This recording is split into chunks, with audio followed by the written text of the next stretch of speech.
1424 once again with NASCAR Thunder 2004. In this episode of our rookie season in career mode, we are going to be completing the final race of the season at Homestead Miami Speedway for the Ford 400. In the last episode, we raced at North Carolina Speedway, The Rock, for Pop Secret Microwave Popcorn 400, something like that, whatever the hell it was. And I finished in 12th place, definitely one of our better finishes. I definitely had a good pit crew. We started well. We stayed in the top 5 in the entire first half of the race. It came off and almost hit the wall. I remember that.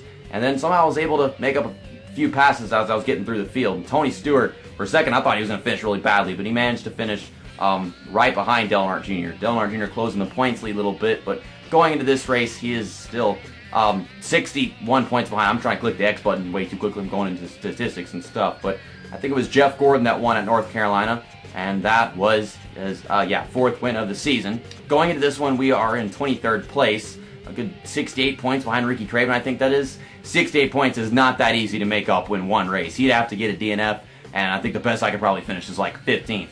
I would like to get a top 20 just to keep on raising the happiness of the sponsor, but I can't exactly predict that happening, or I don't know how the possibility is. I know this track is easier than Atlanta because this right here is a track that was the very first time being in a NASCAR game, you know, with the extra banking that they added into progressive banking. But Talladega, Atlanta, I finished in 33rd, so I doubt it's going to be like a freaking 13 position increase for me. But I'll give it all I got. We're going to this race with all fresh equipment once again. That's starting to happen just because of how everything cycled out with me, you know, getting shop additions and overhauls and whatever. Even though it is fresh equipment all the way around, I think the overall rating is going to be like 60, maybe even 59, just because the chassis, even though it's fresh, it's not that high in the ratings, and so same goes with the body. No, it's 61. That's interesting. Yeah, I didn't think it was going to be that high, so I guess we're continuing to increase the car rating all the way around. I wasn't expecting that because you see downforce drafting 59, 58, and the chassis 57 tire wear, 59 tire grip. I guess it's just basing everything off of the engine. I guess the engine really matters in Homestead, but let's just go do qualifying. Final race of the season. Let's make it a good one. It's the last race we're going to be running with KCAL Gaming's paint scheme. And man, I really love this paint scheme. That's why I decided to do it in the first race. And why the last one is just my favorite one to drive. I like the variety of colors and everything. It's very fluorescent and really catches the eye. Gonna miss driving this car. Gonna miss driving a Ford, because next season we're going to Chevy. You'd figure that I don't go to this track very often because it's a one-time, I think, season, but I've done so many seasons over the years and everything, and I actually do have a liking for this Homestead. I've always raced at Homestead a lot over the years just because I like this track for some reason. So, yeah, I can say I have experience. Going into turn 1, the car was very willing to turn because my wet adjustment is at negative 0.5. Tire pressure is at 23. I didn't really know exactly what to do in terms of my setup. I just kind of threw something in there that I thought would work very well. It's getting tight in the center of the corner. It's probably because of higher tire pressure than what I usually run. But if I make good corner entries, we'll be fine. 43rd, last place. That sucks. It's not that important that I start in the top 25 or whatever to help keep the average up for my, the qualifying average thing. But I would still like to so I can start well in this race, obviously. I don't know if the setup really suits the car at this track. I don't know if I should try something else. Maybe something that's more tail happy or less tire pressure. Of course, if I decrease the tire pressure, then the tires can wear out faster. It's just the past couple of races, having low tire pressure for a good bit of the race has actually helped me at the beginning of the run. 31.31. God, I didn't think that was a big of a freaking improvement. My first lap was like a 31 point. I don't know what it was, but for a second I thought it was like 31.5 or 31.4. But then I got a 31.3 or whatever that just said. I'm not even keeping track of my freaking lap times. But still, with freaking 11th place. Well, I'm starting 11th, then we should be able to run very well. Oh my God! Whoa, that was quite the wedgie. And now I'm wrecked. I'm on the apron. This car can't handle tire wear. This car can handle anything. You got people coming off pit road right there in front of me or behind me or whatever. Well, now a bunch of people are lapped down because the car just freaking slid out from underneath me. Hit the apron and went boing! Holy shit. Oh. It's just, I'm trying to stay in front of people. I'm trying to race. My car don't have it. I don't know what else to tell you.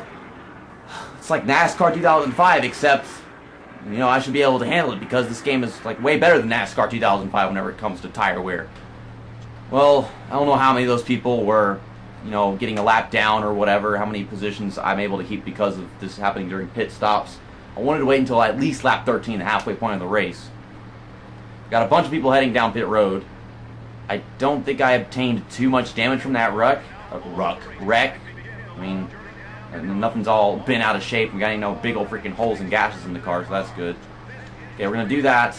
Turn the tire pressure down to 16 psi, maybe 17, just so that it doesn't wear down too quickly.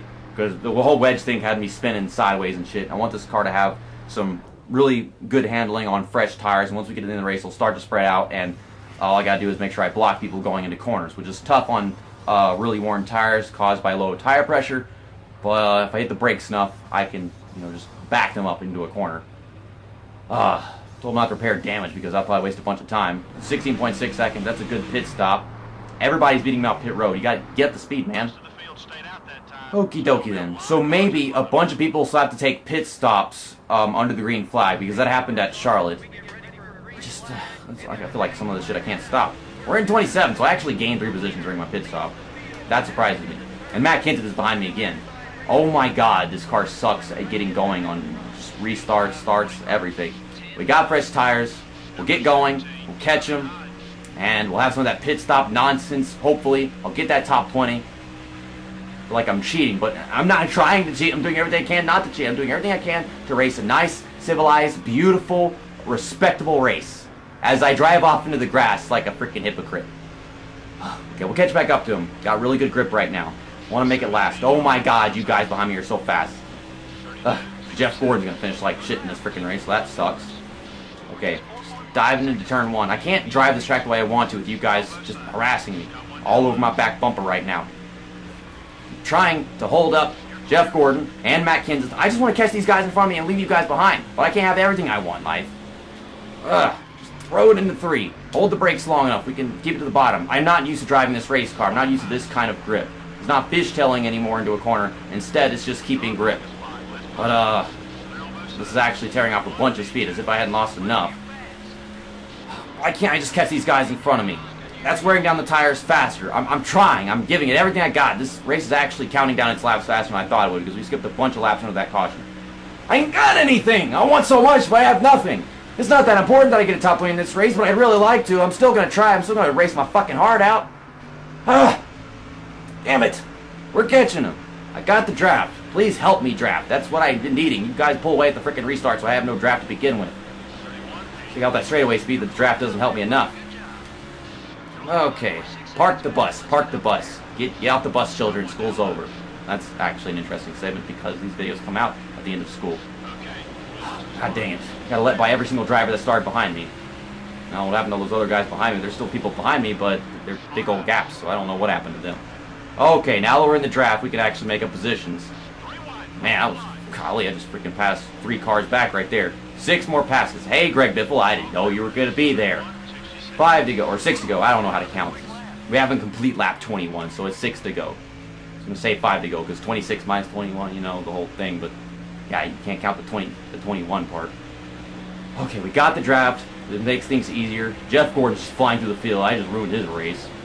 Hopefully I didn't ruin Tony Stewart's race. Oh no. Be like What If Racing and keep Mark Martin from winning a championship. Oh man. Please tell me I didn't just do this. It's 61 points, so maybe that's not exactly possible. I don't know.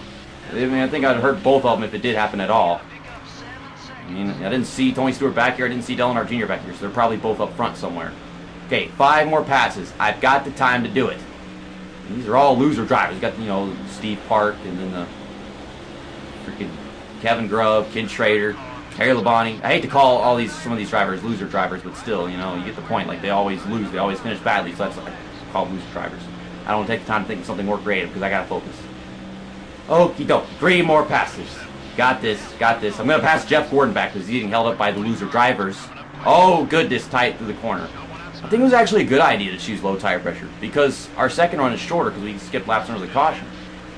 Okay, if I can pass Jeff Gordon, actually finish this pass, then we pass these 2 guys and we've got it. People are pitting. Oh my god, I was thinking about it a while ago. I didn't know if it was going to happen or not, but there you go. So this makes sure that we're going to get a freaking top 10 probably. I don't know. I don't know how many positions. We're in 20th. If I somehow gain like 10 positions right here, I totally just cheat the fucking top 10. Oh, and I like cheats, so that's a good thing. Wait, Matt Kenseth! Matt Kenseth! You scared me? I wrecked myself. Fuck you! Oh my goodness! That was a stupid place to choose making a pass.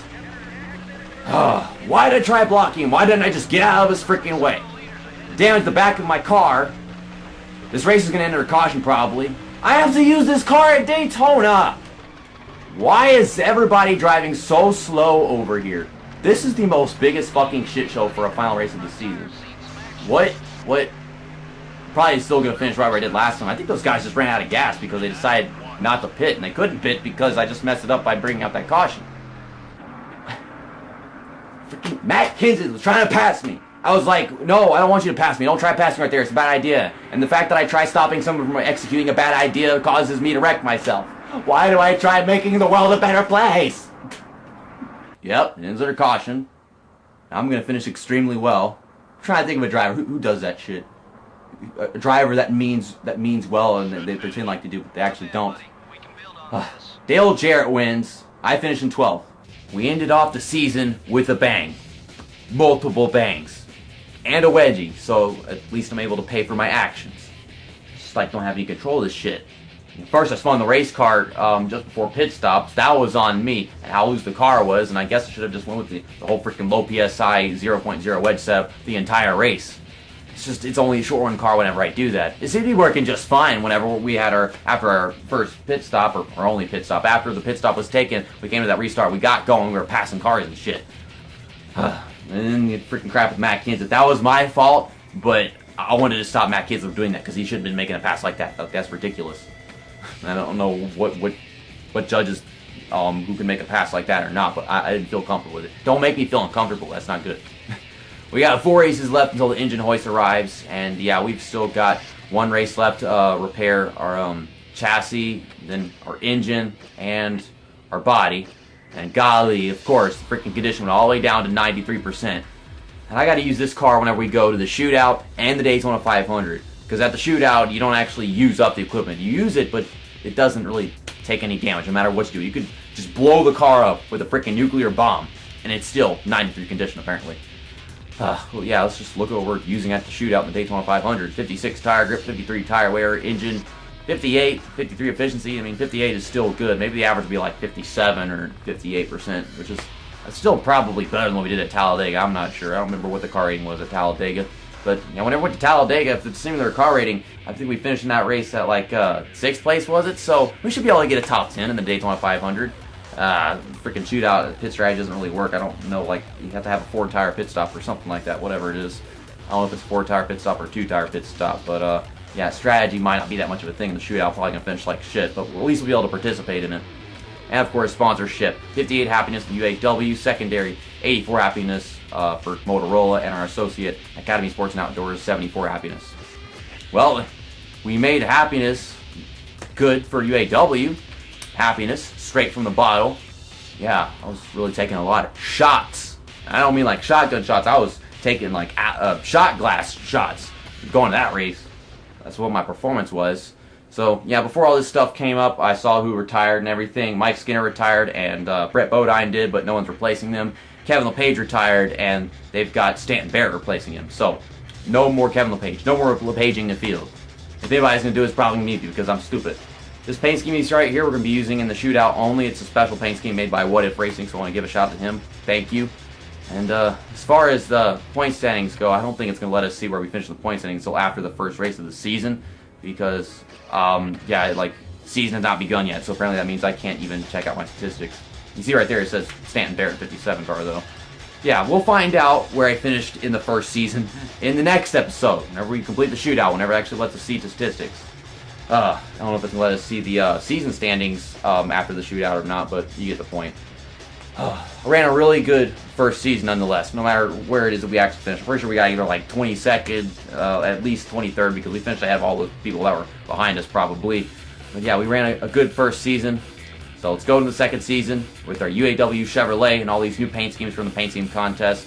By the time this video is out, the paint scheme contest has been closed because I need time to make the intros on the weekend and then get to going on doing those races, recording for the next week. So I want to thank KCal Gaming, Dale Reynolds, Metallica King, and JJ Reversals for making the paint schemes in the season, and of course, Throwing to Bobbin for making the paint scheme that I used in the All-Star Open. See you next time. That's that. And season 1, over.